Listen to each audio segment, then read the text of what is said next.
Hallo, wir grüßen euch aus dem Blumenstudio. Wir stehen hier mitten in einem Hochzeitsaufbau. Ja, Hochzeit deswegen, weil wenn man heutzutage heiratet, heiratet auch immer gleich die Nachhaltigkeit mit. Weil viele Brautpaare ist es sehr wichtig, dass die Hochzeit sehr natürlich rüberkommt und vor allen Dingen auch von den Produkten und vom Style. Alles ist ein bisschen wilder und organischer, also gar nicht so gebaut, wie es vielleicht früher der Fall war. Und insofern denken wir, dass wir Gartencenter und Floristen das auch aktiv angehen müssen und sogar zeigen müssen, was wir machen können und dass wir sowas mal aufbauen und das muss authentisch sein. Und hier knarrt es auch so ein bisschen, ein paar alte Bögen. Ja, Stefan, wir haben ja so ein bisschen was zusammengestellt, was das auch so rüberbringt. Genau, also wir haben ja so ein paar kleine Tipps für euch, wie ihr das in eurem Gartencenter oder im Floristenbetrieb dem Kunden nahebringen könnt oder das sogar präsentieren könnt. Und natürlich gehört da der Brautstrauß dazu. Ich habe hier so einen ganz wilden. Der ist so luftig und locker und mit ganz vielen Trockenmaterialien, wie das natürlich jetzt auch super im Trend ist und auch viele Brautpaare wünschen. Ja, da sind ganz viele Materialien drin, die fast ein bisschen wiesig wirken und mit großen Freiräumen sind. Aber das ist nicht für jeden was. Da gibt es natürlich noch Alternativen, und zwar zum Beispiel den Klassiker. Schau mal, Klaus, das ist hier eher ein bisschen was für dich, glaube ich. Den mal. Genau, ich bin ja schon ein bisschen der Ältere von uns beiden hier. Und ja, das ist so der Klassiker. Den gab es ja nicht immer schon. Diese kompakten Dichten, den Biedermeier früher. Das begeistert nach wie vor natürlich auch immer noch ganz viele Menschen, weil es einfach eine tolle Blumenpracht ist. Das Spiel von Farben, von Größe zueinander. Also ein Evergreen, muss man sagen. Aber da drüben ist es lebendiger, da ist das Trockengras. Also beides ist irgendwo gleichwertig nebeneinander, aber man sollte es auch zeigen, dass man es kann.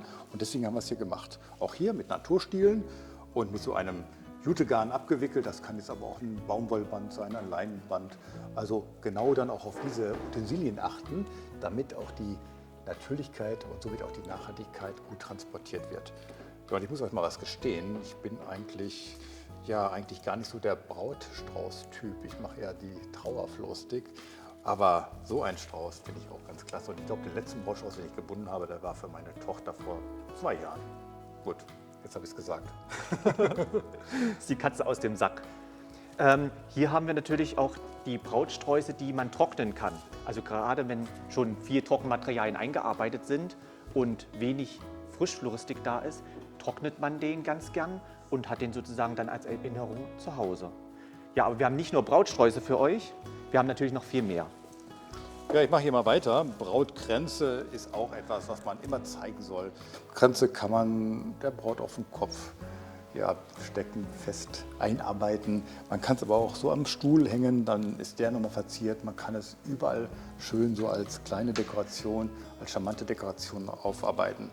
Ja, und was haben wir gemacht? Wir haben hier so einen Trocken-Frisch-Mix. Die Distel, die ist noch frisch, trocknet aber schön ein. Und dann natürlich die helle Krisum und so ein bisschen Statize. Und dann diese Schnüre hier in diesem Spiel von Beige, Creme, Natur. Also auch das wieder vom Farbenspiel typisch Natur. Ja, und den kann man natürlich auch super trocknen, diesen Kranz. Und ich habe hier passend den Anstecker dazu, entweder für den Bräutigam oder natürlich auch für den Trauzeugen. Und so kann man das natürlich auch schön in unserem Aufbau hier präsentieren und den Kunden ja schön auf die Brautfloristik einstimmen. Ja, wir bauen quasi so Szenarien hier, auch bei Blums. Und ja, da hat man diesen Tisch, diese alten Stühle, kann man auch anstreichen, wenn man nicht in der passenden Farbigkeit die findet. Tablett, ein paar Gläser, also ja, sofort Dinge, die man mit Hochzeit assoziiert. Und man muss gar nicht viel erzählen. Und dann haben wir noch hier was ganz Schönes. Hier haben wir die Hochzeitstorte, richtig floral untermauert mit so einem Blütenkranz. Und diesen Blütenkranz haben wir gesteckt in so einen Ring. Ihr kennt das ja so, diese Violettunterlage, diese braunen aus Pappmaché. Kennt man ja auch so ein bisschen aus der Trauerfloristik schon seit vielen Jahren. Aber dieser Ring hat auch jetzt diesen gräulich-braunen Steckschaum, der heißt Nature Source. Und der hat etwas Besonderes. Der ist schon zu 20% aus nachwachsenden Rohstoffen hergestellt worden und ist somit schon auf einem guten Weg zu einer Nachhaltigkeit. Klar ist man noch nicht ganz am Ziel angelangt, aber da müssen wir uns, glaube ich, auch jetzt mal ehrlich machen an dieser Stelle. Man geht auf einem Weg, was Nachhaltigkeit betrifft. Man kann nicht sofort alles gleich ändern. Da müssen auch mechanische Verfahren mitkommen, auch irgendwelche anderen Dinge, auch für Floristen natürlich auch. Und es ist gut, dass wir auf diesem Weg sind und wir werden bestimmt in 1, 2 Jahren ganz woanders stehen. Aber wir können es und wir sollen das auch kommunizieren. auch jetzt hier so, sollte man das dem Kunden erzählen, warum man das so gesteckt hat und was das Besondere daran ist. Also ihr merkt, nutzt es als Chance und gar nicht so als Belastung, das muss ich jetzt auch noch machen, sondern geht es aktiv an und zeigt, was ihr könnt und dass ihr euch mit diesem Thema beschäftigen könnt. Ja, ich stehe jetzt hier gerade mitten unter unserem Traubogen. Ja, der ist natürlich super nachhaltig, weil wir haben hier diese tollen Birkenstämme, die gibt es entweder beim Förster im Wald, da kann man sich informieren, oder inzwischen auch schon im Baumarkt kann man natürlich auch solche tollen Stämme bekommen. Ja, und hier haben wir natürlich ganz plakativ das Brautkleid drin hängen. Ja, was weist den Kunden mehr auf die Brautfloristik hin als so ein Kleid, wenn man das hier mitten in diesem Brautbogen hängt? Und Klaus, sag uns doch mal noch ein bisschen was zu der Floristik. Ja, ich sag mal was zu den Blumen. Also die sind wunderschön so vom Farbenspiel. Das mögen momentan sehr viele Brautpaare. Also dieses Weiß-Creme und die gehen wir so in dieses Lachs-Hautfarben darüber. Dieser schöne Mix auch von Rosen, Hortensien, Lisianthus und dann das Ganze so ein bisschen lockerer. Also nicht so gebaut, sondern lebendiger, darf auch ein paar Lücken haben, ein paar Gräser dazu. Gerade jetzt so in der Miscanthus von draußen, sieht schön aus in dieser beigen Farbigkeit. Also das ist genau dieser Style, der momentan angesagt ist. Und ihr seht hier auch, wir haben das festgebunden hier mit so Schnüren, mit Wollbändern, Leinbändern. Also es sieht schon fast ein bisschen improvisiert aus, aber das soll es ja auch sein. Ja, und vom Speckmedium her haben wir natürlich hier noch kaum Alternativen. Da müssen wir noch auf den konventionellen Steckschaum zurückgreifen.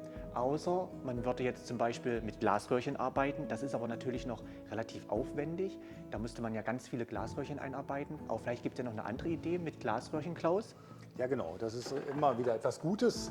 Und da bin ich jetzt mal bei dem nächsten Formenklassiker nach dem Kranz, nämlich bei dem Herz. Und ihr seht hier, haben wir zwei Größen gearbeitet. Das ist so ein Metallherz. Das haben wir umwickelt, erstmal mit diesem Rebenbindegarn oder diesem Rustikweiher, beides geht, ist hier so einmal mit Sisal oder mit dem Papierband umwickelt.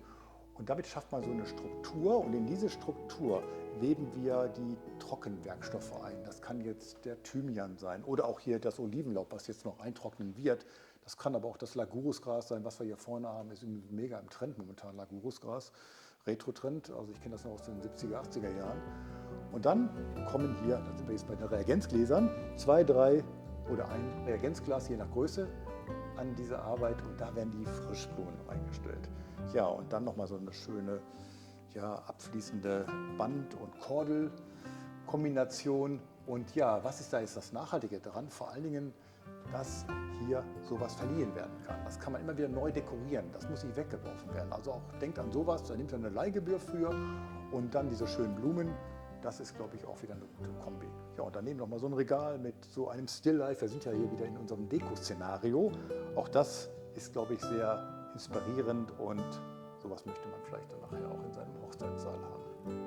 Das Ganze kann man auch noch gut dekorieren mit anderen Sachen, die zur Braut passen. Also Brautschuhe, Kissen, unsere alten Stühle, man kann was anstreichen. Ja, was euch da einfällt, seid da einfach kreativ. Ja, damit haben wir euch hoffentlich wieder informiert, aber auch vor allen Dingen inspiriert, wie man das machen kann. Legt so einen Dielenboden hin, schafft euch solche Möbel an, ihr habt da bestimmt sogar und dann diese tolle Blumendekoration.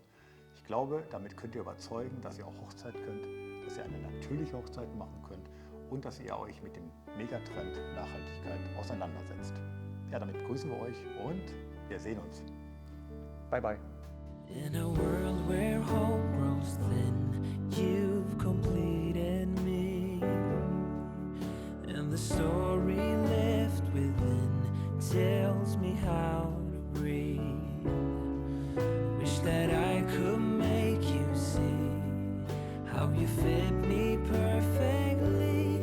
And I fall for you again. We've been through it all. You're the one